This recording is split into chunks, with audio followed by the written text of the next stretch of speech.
মুকুন্দমালা স্তোত্রের প্রথম যে শ্লোকটি আছে সেটি হলো শ্রীবল্লভেতি বরদেতি দয়া পরেতি ভক্তপ্রিয়েতি ভবলুণ্ঠন কবিদেতি নাথেতি নাগ শয়নেতি জগন্নিবাসেত্তা লাপিলং প্রতিদিনং কুরু মাং মুকুন্দ।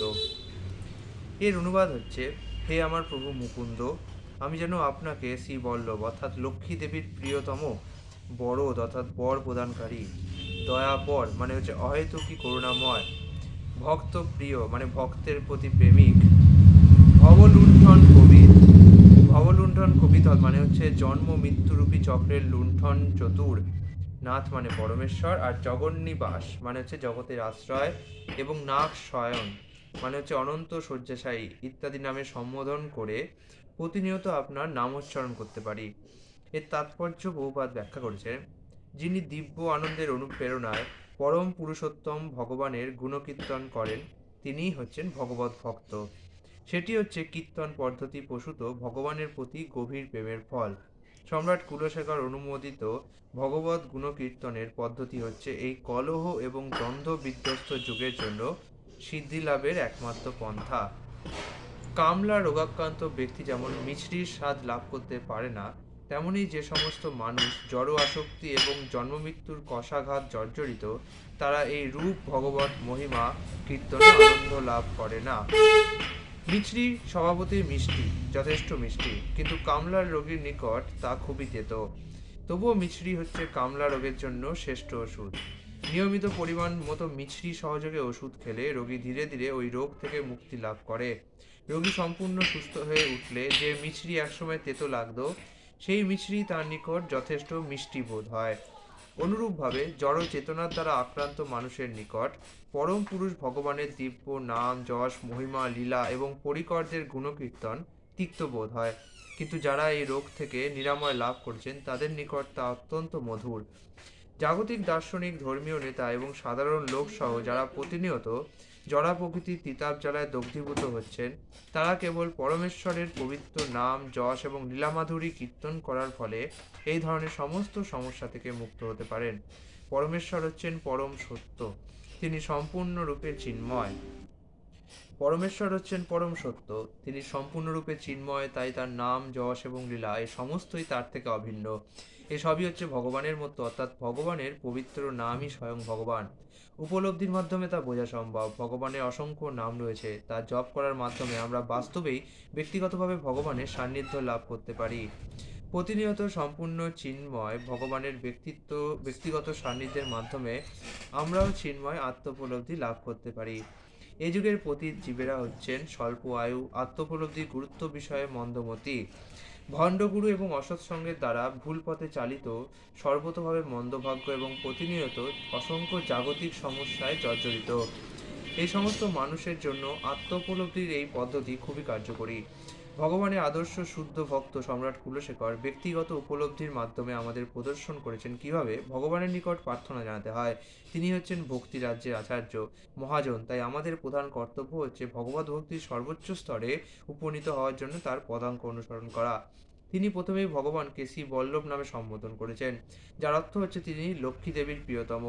ভগবান হচ্ছেন পরম পুরুষোত্তম, আর তার সঙ্গিনী লক্ষ্মী দেবী হচ্ছেন তার অন্তরঙ্গা শক্তির অভিব্যক্তি। অন্তরঙ্গা শক্তি বিস্তার করার মাধ্যমে ভগবান তার দিব্য লীলা আস্বাদন করেন। মনোধর্মী দার্শনিকেরা ভগবানকে নির্বিশেষ বা শূন্য বলে ধারণা করে থাকেন। চিন্ময় উপলব্ধির সর্বোচ্চ স্তরে ভগবান কিন্তু তা নন। তিনি জড়জগৎ সম্ভূত নন, আর তাই জাগতিক বৈচিত্র্যকে কেবলই এড়িয়ে চলাই যথেষ্ট নয়। তিনি হচ্ছেন চিন্ময় বৈচিত্র্যের যথার্থ পরম ভোক্তা, আর তার মধ্যে তার অন্তরঙ্গা শক্তি লক্ষ্মী দেবী হচ্ছেন মধ্যমণি স্বরূপা। এরপর সম্রাট কুলশেখর ভগবানকে বরদ অর্থাৎ বর প্রদানকারী বলে সম্বোধন করেছেন। যেহেতু একমাত্র তিনিই আমাদের যথার্থ বস্তু, দিব্য আনন্দ প্রদান করতে পারেন, আমরা তার সঙ্গ থেকে বিচ্ছিন্ন হলেই অভাব অনটনের মধ্যে পতিত হই। কিন্তু যেইমাত্র আমরা তার সংস্পর্শে আসি, তখন থেকেই ধীরে ধীরে আমাদের সমস্ত প্রকার আনন্দের প্রাপ্তি শুরু হয়ে যায়। এই আনন্দের প্রথম দফায় লক্ষ লক্ষ বছরের সঞ্চিত জড় অঙ্গের কলুষের আস্তরণ বিদূরিত হয়। ভৌতিক কলুষ মুক্ত হওয়া মাত্র আমাদের স্বচ্ছ হৃদয়ে ভগবানের উপস্থিতি প্রতিবিম্বিত হয়, আর যেইমাত্র আমরা তার দর্শন করি, তখনই সমস্ত প্রকার আকাঙ্ক্ষা এবং হতাশা থেকে আমরা মুক্তি লাভ করি। সেই মুক্ত স্তরে ভগবানের সঙ্গে সম্পর্কিত হওয়ার ফলে সব কিছুই আনন্দময় হয়ে ওঠে। তখন তার পূরণ হওয়ার মতো কোনো বাসনা থাকে না, কোনো অনুশোচনা থাকে না। এইভাবে বরপ্রাপ্তি আমাদের জীবনে পূর্ণ জ্ঞান, পূর্ণ প্রাণ এবং সমস্ত অস্তিত্বের পূর্ণ সন্তুষ্টির সূচনা করে। তারপর সম্রাট কুলশেখর ভগবানকে দয়াপর, অহেতুকী কৃপাময় বলে সম্বোধন করেছেন। যেহেতু একমাত্র ভগবান ব্যতীত অহেতুকী কৃপাময় বন্ধু আমাদের আর কেউ নেই, তাই তিনি দীনবন্ধু বা দরিদ্রের বন্ধু নামেও পরিচিত। দুর্ভাগ্য এই যে আমরা অভাবে পড়লে আমরা জাগতিক বন্ধু বান্ধবের সহায়তা খুঁজি। আমরা বুঝে উঠি না যে একজন অভাবগ্রস্ত মানুষ অন্যকে সহায়তা করতে পারে না। কোনো জাগতিক মানুষই সর্বতোভাবে পূর্ণ নয়। তাই যদি হতো, তাহলে তিনি কখনোই দরিদ্র হতেন না। কেউ যদি সর্বাপেক্ষা ধনী ব্যক্তিও হন, তিনি যদি ভগবানের সঙ্গে সম্পর্ক রহিত হন, তাহলে তিনি অবশ্যই দরিদ্র। ভগবান ব্যতি রেখে সব কিছুই শূন্য। ভগবান হচ্ছেন শূন্যকে মূল্যবান করার সংখ্যা। যেমন একটি শূন্য থাকলে তার পূর্বে এক বসালে তাকে 10-এ, দুটি শূন্য থাকলে তাকে 100-তে, তিনটি শূন্য থাকলে 1000-এ রূপান্তরিত করতে পারে। তেমনি এইভাবে শূন্য ব্যক্তি পরম এক ভগবানের সান্নিধ্য ব্যতি রেখে কখনোই সুখী হতে পারে না। স্নেহময় পিতা সর্বদা চান তার অসুখী পুত্র যেন সমৃদ্ধিশালী হয়ে ওঠে। ঠিক তেমনি পরম এক সর্বদা চান আমাদের শূন্য প্রচেষ্টাকে তার সঙ্গ প্রদানের মাধ্যমে মূল্যবান করে তুলতে। বিদ্রোহী পুত্র অবশ্য গোয়ারের মতো তার স্নেহময় পিতার সহায়তা সর্বদা প্রত্যাখ্যান করতে চায়, আর তার ফলস্বরূপ সে সমস্ত প্রকারের দুঃখ যন্ত্রণা ভোগ করে। সেই জন্য ভগবান জরা সৃষ্টির সর্বত্র তার যথার্থ প্রতিনিধিকে প্রেরণ করেন এবং সময়ে সময়ে তার পতিত সন্তানদের উদ্ধার করার জন্য তিনি স্বয়ং অবতীর্ণ হন। সেই উদ্দেশ্যে তিনি দিব্য জগতের বাস্তব জীবনচর্চা প্রদর্শন করার জন্য তার সঙ্গে ভক্তদের দাস্য, সখ্য, বাৎসল্য এবং মাধুর্য রসের আদান প্রদান করেন। জড়জগতের সমস্ত সম্পর্কই হচ্ছে এই সমস্ত আদি সম্পর্কের প্রতিফলন মাত্র। চিন্ময় জগতে যে বাস্তবতা রয়েছে, এ জগতে আমরা তার ছায়ামাত্র দেখতে পারি এবং জানতে পারি। জড়জগতে অবস্থান করার ফলে আমরা যে অসুবিধায় রয়েছি, সেই অসুবিধার ব্যাপারে পরম করুণাময় ভগবান সম্পূর্ণরূপে সচেতন। তাই ভগবত ধামে যাওয়ার জন্য যতটা না আমরা আগ্রহী, ভগবান তদাপেক্ষা বেশি আগ্রহী।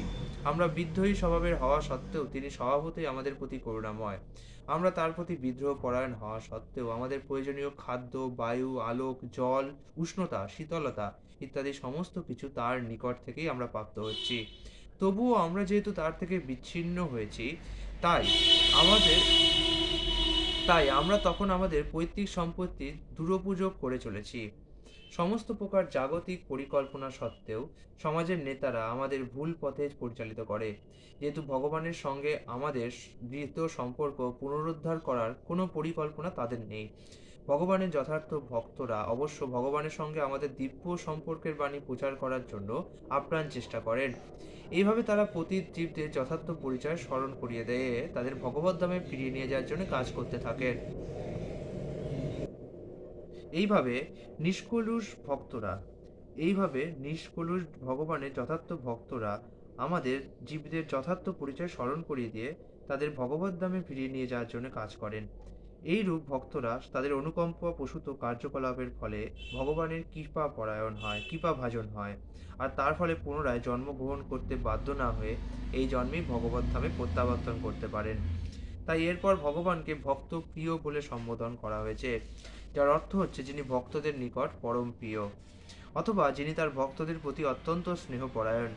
ভক্তদের প্রতি তার সর্বশ্রেষ্ঠ এবং দিব্য স্নেহের কথা ভগবান খুব সুন্দরভাবে ভগবদ্গীতাতে বর্ণনা করেছেন, যেখানে তিনি বলেছেন যে সকলেই তার অংশ বা অংশাশ্র। তার পারমার্থিক পুত্র হওয়া সত্ত্বেও যারা ভগবানের প্রতি বিশেষ স্নেহ এবং ভালোবাসা বশত আসক্ত, যারা কোনো কিছুকেই ভগবান অপেক্ষা প্রিয় জ্ঞান করেন না, তারা তার নিকট বিশেষভাবে প্রিয় পাত্র বা পাত্রী। এইরূপ শুদ্ধ ভক্তের দৃষ্টান্ত হচ্ছেন প্রভু যীশুখ্রিস্ট, যিনি ভগবানের বাণী প্রচার ত্যাগ না করে নির্দয়ভাবে ক্রুশবিদ্ধ হতে সম্মত হয়েছিলেন।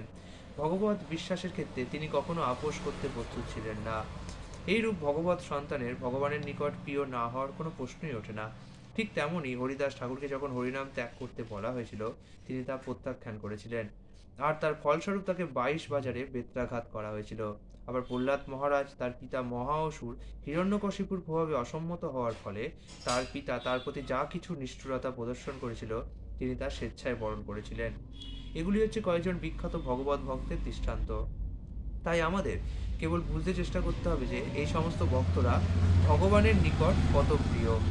ভগবান দীপ্ত কণ্ঠে ঘোষণা করেছেন যে তার ভক্তকে কেউ কখনো অবস্থাতেই বিনাশ করতে পারে না। তবে প্রকৃষ্ট উদাহরণ হচ্ছে অম্বরীশ মহারাজ। যখন মহান তান্ত্রিক যোগী দুর্বাসা ইচ্ছাকৃতভাবে অম্বরীশ মহারাজের প্রাণনাশ করতে চেয়েছিলেন, তখন সেই তেজস্বী যোগী, যিনি যে কোনো দেবতা এমনকি স্বয়ং ভগবানের নিকটও যেতে পারতেন, তিনিও উপযুক্ত সাজাপ্রাপ্ত হয়েছিলেন। সময় সময় ভগবত ভক্তরা দুর্লঙ্ঘ বাধা অতিক্রম করার ঝুঁকি নিয়েও ভগবত সেবার স্বার্থে পারিবারিক সুখ স্বাচ্ছন্দ্য এবং পারিবারিক সমস্ত সম্পর্ক ছিন্ন করে থাকেন।